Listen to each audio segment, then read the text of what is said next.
आप देख रहे हैं वाल्मीकि रामायण भाग 7 एपिसोड 6 रावण के षड्यंत्र। शुक और सारण की सारी बातें सुनकर भी रावण छल कपट में ही लगा था। उसने शार्दूल और कुछ अन्य गुप्तचरों से कहा, जाओ और पता लगाओ राम क्या योजना बना रहा है, उसके साथी उसे क्या सलाह दे रहे हैं।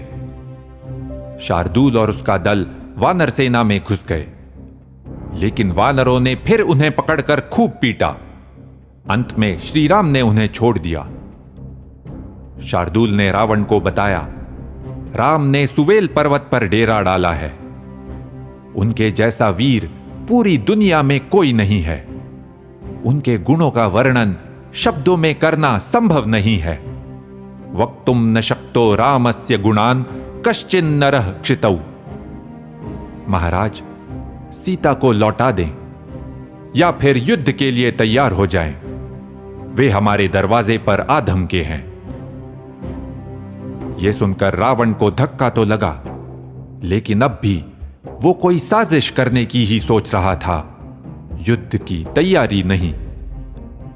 उसने सीता जी को धोखा देकर वश में करने की एक कुटिल चाल चली। उसने विद्युज्जिह्व नामक राक्षस को बुलाकर कहा, तुम राम के सिर जैसा एक सिर बनाओ। वो राक्षस इस तरह की चीजें बनाने में माहिर था। उसने एकदम सही प्रतिमा बनाई। रावण सीता जी के पास गया और बड़ी खुशी से उनसे बोला, तुम्हारे प्रिय पतिदेव तो मारे गए।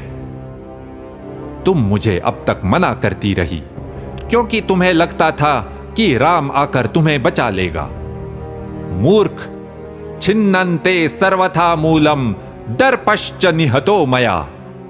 मैंने तुम्हारा दर्प चूर कर दिया है, तुम्हारी जड़ ही काट दी है। अब राम तुम्हें कैसे बचाएगा? मेरी हो जाओ, मैं तुम्हें अपनी पटरानी बनाऊंगा। रावण कहता गया, मैं बताता हूं मैंने राम को कैसे मारा। वो युद्ध करने वानरों के साथ लंका आ रहा था। किष्किंधा से निकलकर उन लोगों ने समुद्र के उस पार डेरा डाला था। तभी प्रहस्त के नेतृत्व में मेरी सेना ने रात के अंधेरे में उन पर हमला कर दिया। अथ सुप्तस्य रामस्य प्रहस्तेन प्रमाथिना असक्तम कृतहस्तेन शिरश्छिन्नम महासिना। राम सो रहा था, तभी प्रहस्त ने तलवार लेकर आसानी से उसका सिर काट डाला। फिर मेरे सैनिकों ने सुग्रीव, अंगद और हनुमान को भी मार दिया। हमने हजारों वानरों को काट डाला। बाकी वानर सेना भाग गई। लक्ष्मण भी भाग निकला। मैं तुम्हारे लिए राम का ये रक्त में सना सिर लाया हूं। फिर वहां खड़ी राक्षसियों को रावण ने आदेश दिया, जाओ विद्युज्जिह्व को बुला लाओ। वही युद्ध भूमि से राम का सिर लाया था। विद्युज्जिह्व वहां आ गया। रावण ने उससे कहा, दिखाओ इस बेचारी सीता को, इसके पति का अंत कैसा हुआ है। राक्षस ने वो सिर सीता जी के सामने फेंक दिया। सीता जी चीख कर धरती पर गिर पड़ी। वे जोर जोर से रोने लगीं। उस प्रतिमा को श्री राम का सिर मानकर वे बोली, ये कैसे हो सकता है? हे नरश्रेष्ठ, आपने विवाह के दिन मुझे वचन दिया था कि हम हमेशा साथ रहेंगे। अब आप मुझे भी अपने साथ ले चलिए। किम मान न प्रेक्ष से राजन, किं वा न प्रतिभाष से। आप मेरी ओर देखते क्यों नहीं? आप कुछ बोलते क्यों नहीं? फिर सीता जी रावण से बोली, मुझे भी मार डाल, जैसे तूने श्री राम को मारा है। शिरसा में शिरश्चास्य कायं कायेन योजय। मेरा सिर इनके सिर के पास रख दे और शरीर इनके शरीर के पास। अब मैं इन्हीं के धाम जाना चाहती हूं।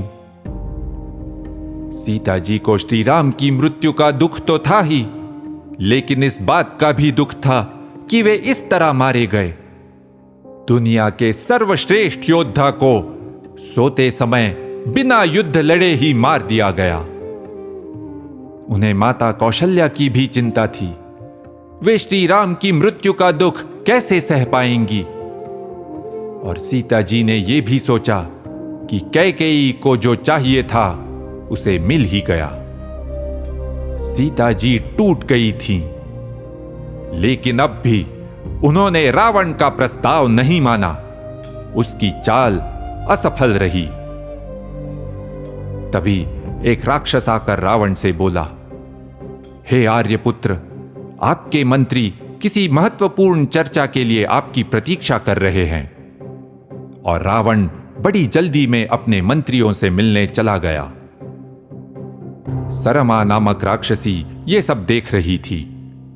वो सीता जी की सुरक्षा में तैनात थी, लेकिन उसके मन में सीता जी के लिए सहानुभूति थी। सरमा ने उनसे कहा, यह रावण की कुटिल चाल है। श्री राम सकुशल हैं। वे वानर सेना के साथ समुद्र भी पार कर चुके हैं और किसी भी समय आक्रमण करने वाले हैं। इसीलिए रावण मंत्रियों से मिलने गया है। ध्यान से सुनो, तुम्हें घोड़े हाथियों की आवाज सुनाई देगी। रथों की गड़गड़ाहट भी सुनो। सैनिक युद्ध की तैयारी में लगे हैं। चिंता मत करो, तुम जल्द ही श्री राम से मिलोगी। फिर सरमा ने सीता जी से पूछा, क्या श्री राम के लिए तुम्हारा कोई संदेश है? मुझे बताओ, मैं छिपकर नगरी से बाहर जाकर उनसे मिल सकती हूं।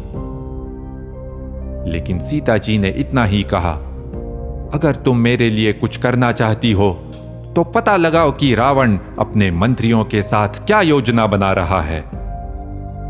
देखो, सीता जी को अभी अभी भारी सदमा लगा था, फिर भी कितनी सूझबूझ से वे आगे की परिस्थिति के बारे में सोचने लगीं। वे श्री राम के लिए संदेश तो हनुमान जी के साथ भेज चुकी थीं, तो अब उन्हें लगा कि रावण की योजना का पता लगाना अधिक आवश्यक है। सरमा रावण के महल में गई और यह पता लगाकर लौटी, जनन्या राक्षसेन्द्रो वै त्वन्मोक्षार्थम बृहद्वचः। रावण की मां ने भी उसे समझाने की कोशिश की कि वो तुम्हें छोड़ दे। कई वरिष्ठ मंत्रियों ने भी उसे समझाया, लेकिन रावण किसी की मानता नहीं। रावण को अपनी बर्बादी और राक्षसों के विनाश से अब कोई नहीं बचा सकता था। इति ह आस, ऐसा ही हुआ था।